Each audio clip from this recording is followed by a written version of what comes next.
Good morning, everybody. Welcome to a new week. How was your weekend? Yeah, that energy shift I was feeling into in last week's weekly was such an initiatic breakthrough at the weekend. How was it for you? Did you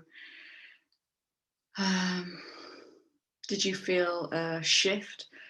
There was a noticeable shift in energy and an ability to connect into something much more powerful. So, and I'm not going to speak into that because it's too big. But if any of you follow my Instagram page, the link should be in my banner on YouTube. I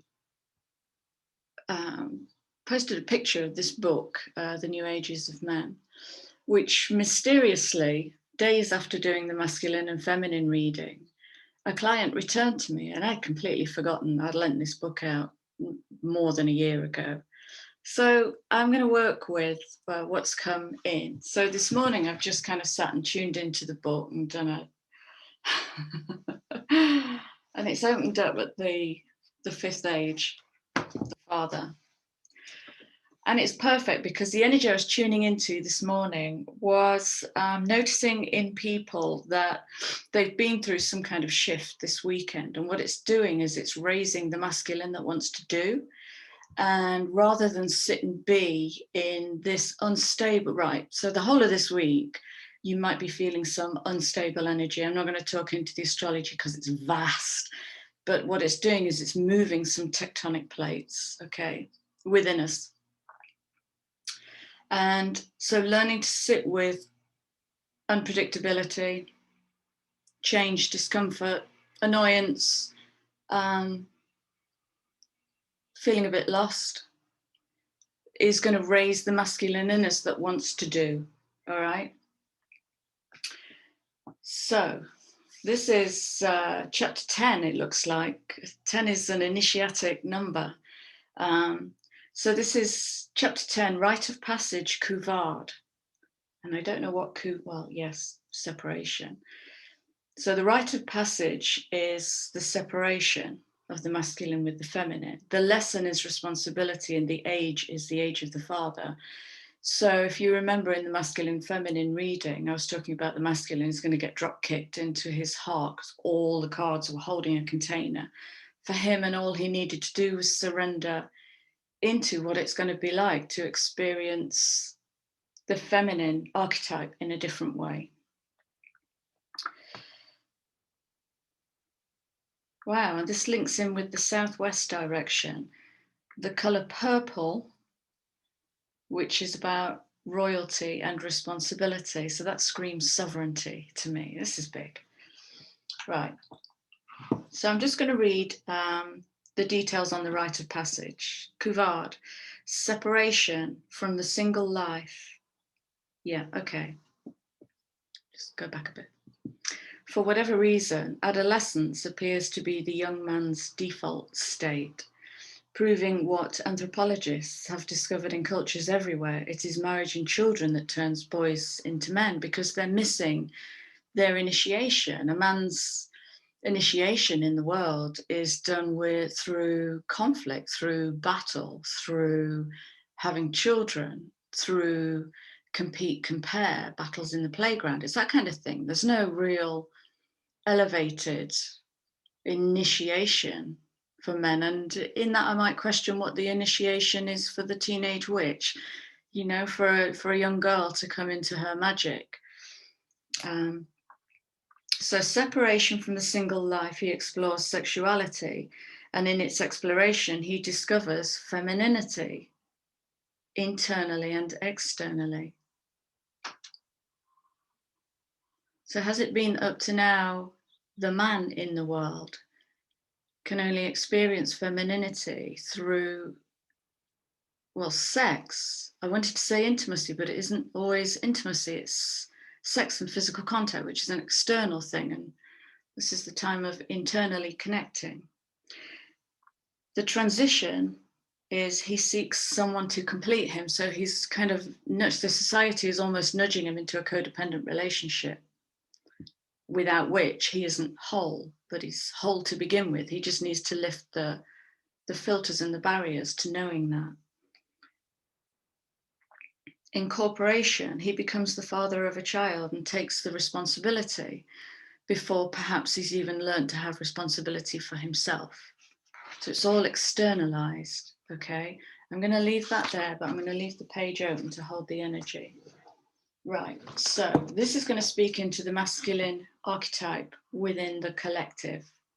So the masculine archetype is the side of us that wants to instigate change, create action, do, rather than be. And we've got to sit through that. I'm no exception. I had that on Saturday. I did a piece of work in the morning, really, really deep connection. And then I wanted to move straight into the doingness, but instead of landing in doingness, I landed in frustration. So I had to sit with that and hold the intensity and build the intensity until I could just move through it. And then the rest of my day was utter joy. Okay, so let's speak into this.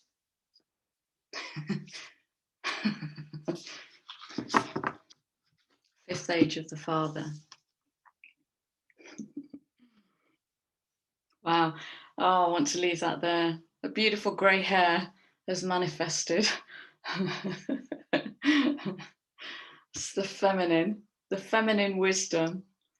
We have flow state coming in on the number. This is such a feminine goddess, feet of the goddess number. It's bowing to the intuition. It's bowing to the higher will, the spiritual will, rather than the egoic will. Look at this. It's just manifesting straight out of nothing. It's 2 10s.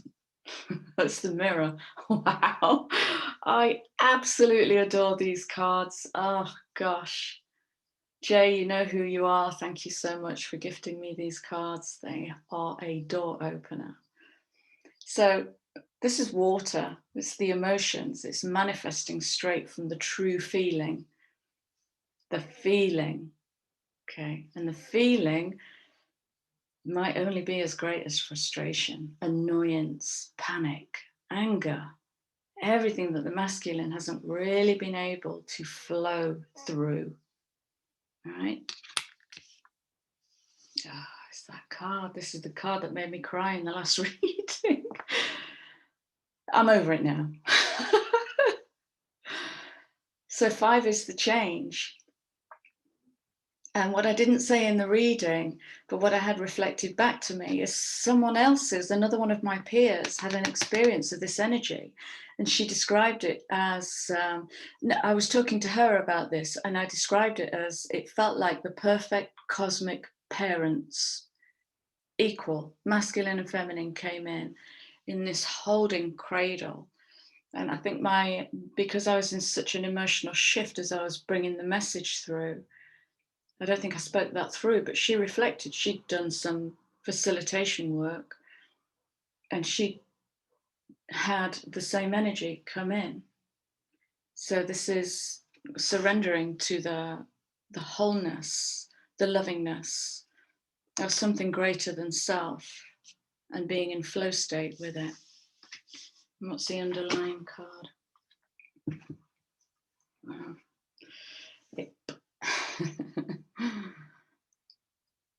So the owl's talking about having an almost 360 view, and what that says to me is that's about the synchronicity of flow state.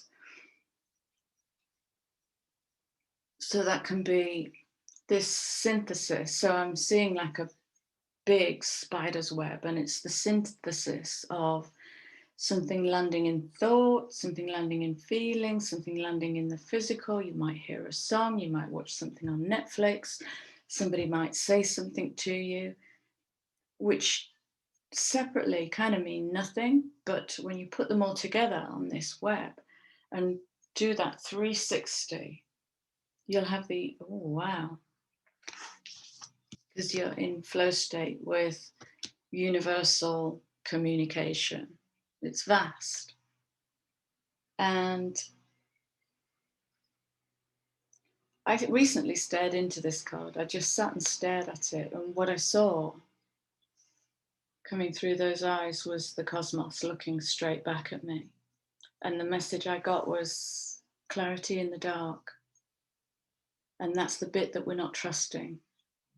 Because the darkness traditionally creates confusion, because the masculine mind wants to move to doingness before he's understood the full picture. So my guidance there is sit with it, no matter how uncomfortable. Really develop a relationship with that which seems uncomfortable, because all you're doing is you're downloading the mysteries, you're touching different points of the mysterious web. It's that. I get the Merkaba coming in, the light body coming in, the activation of points in the light body that you didn't even know perhaps existed.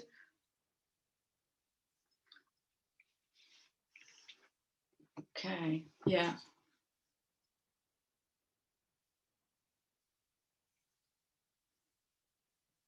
When you see the bigger picture, you'll understand there are many more cogs and wheels that need to turn than just are about you.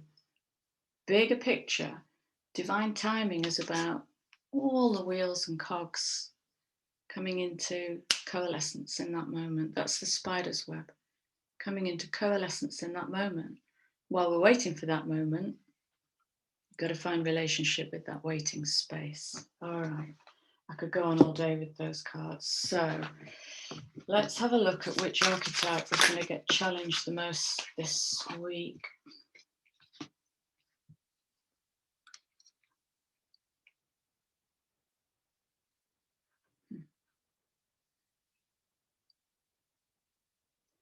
Interesting.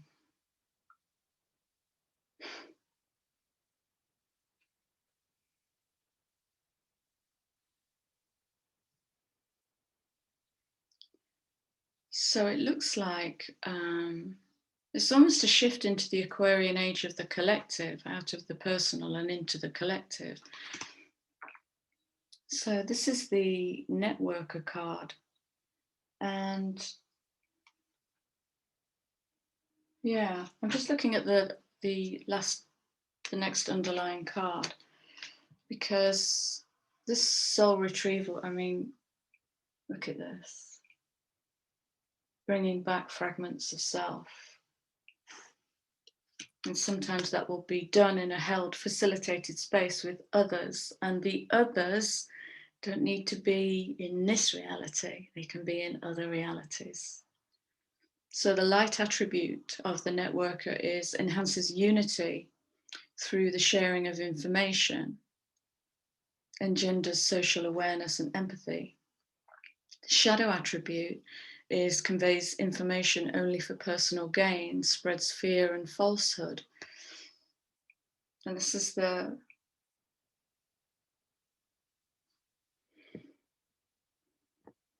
what I get with this is kind of, it feels like the masculine defending his old story, that he's somehow responsible for something that he isn't. It's that,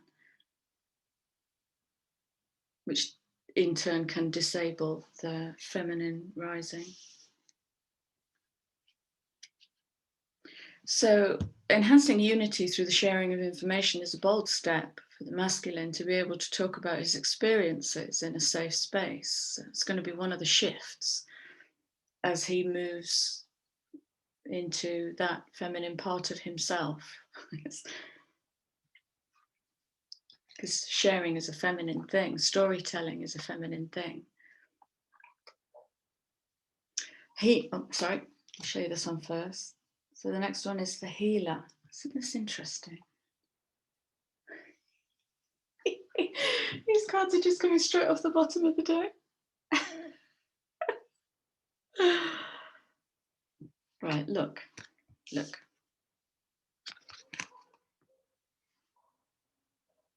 butterfly. It struck me at the weekend. I was staring at a butterfly, and it struck me what that butterfly's had to go through to get here.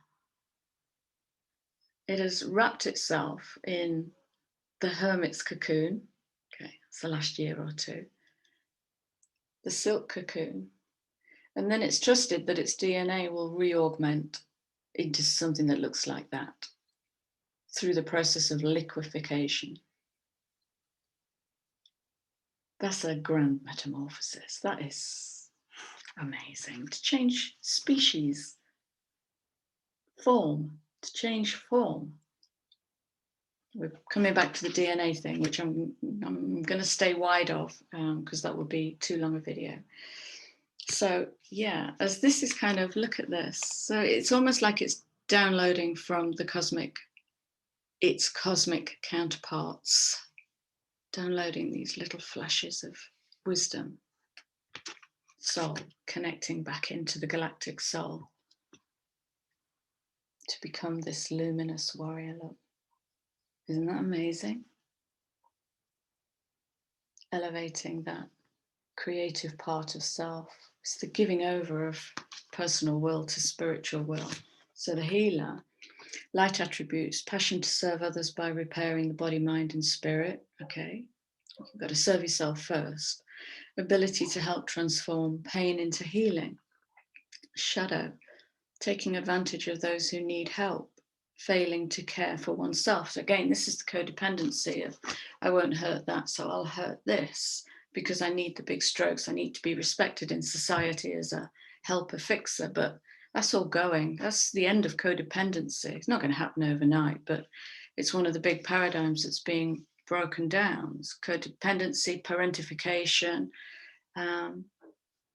to bring us back into our personal power. Beautiful.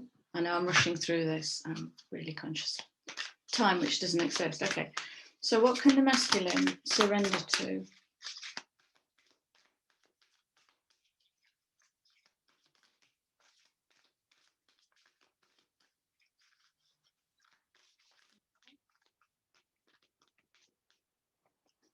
Wow.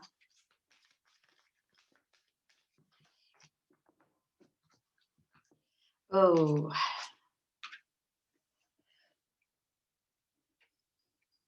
well, wow. Right, just look at the image. Very masculine. Sun, solar plexus, personal will, fire. And again, I'm just pulling these cards off the bottom of the deck and look at that sun. Feminine, shamanic, connected with nature.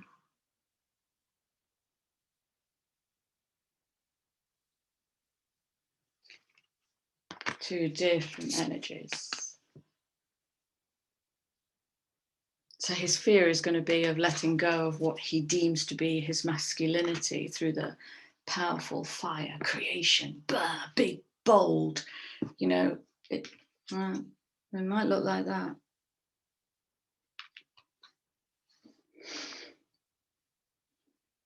So this is about inner narrative, fearful stories, the if-then negotiation. If I do this, then I will get that, the give to get negotiation. And learning to celebrate baby steps. Interesting. Baby steps in itself suggests infant mind, beginner mind. Can you come back to the table knowing, letting go? Can you come back to the table free from this mental? Can you come back to the table and be open to receiving love and support? And what's that going to look like for you?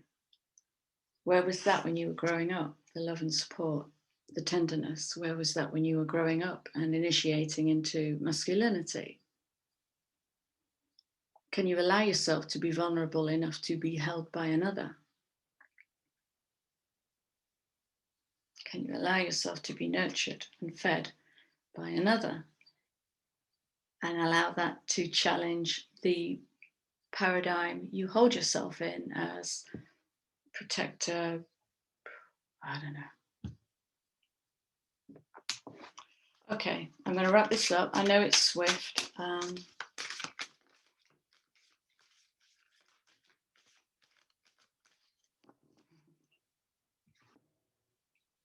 Yeah. Yeah. Collaborative dreaming. Okay. So what I get with this is, what I'm hearing is collaborating with the shadow selves. And with all of my clients, one of the earliest processes I take them through is to build the round table. And so it's creating a space in the heart where you can invite all of the aspects of self to come in, because all aspects of self exist in polarity. So they'll have their highest expression and their lowest expression. And in a collective space, they can meet and be met and speak and be heard. And as within, so without.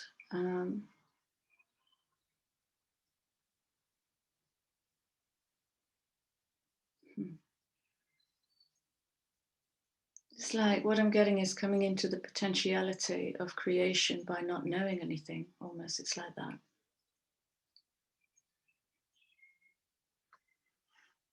But having everything you need to create from dust. And collaborative dreaming also is linking in with your cosmic family. Exposing yourself to going beyond your normal and opening up to the shock of the new. Because we're still in eclipse energy. Okay, we've got another eclipse coming up on the 10th. That's going to be a solar eclipse. Of course, it's going to be a solar eclipse.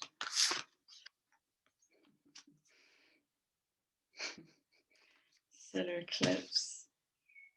And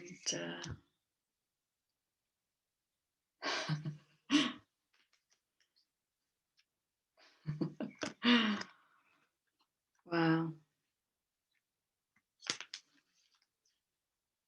Yeah, wow, that's amazing. Okay, so I don't know what I'm going to call this. The grey hair. Yeah, that's it. I'm hoping to do a few more this week, but I've got a ridiculous week of busyness, doing this.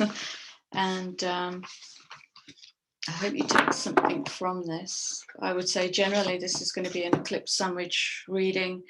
So when it hits you, okay, don't lock it into time, because time seems to be dissolving at the moment, but just come to it when the headline grabs you, and I'll try and think of a worthy headline for you. Anyway, much love, and I hope to see you soon. That's it. I gotta go. I love you guys.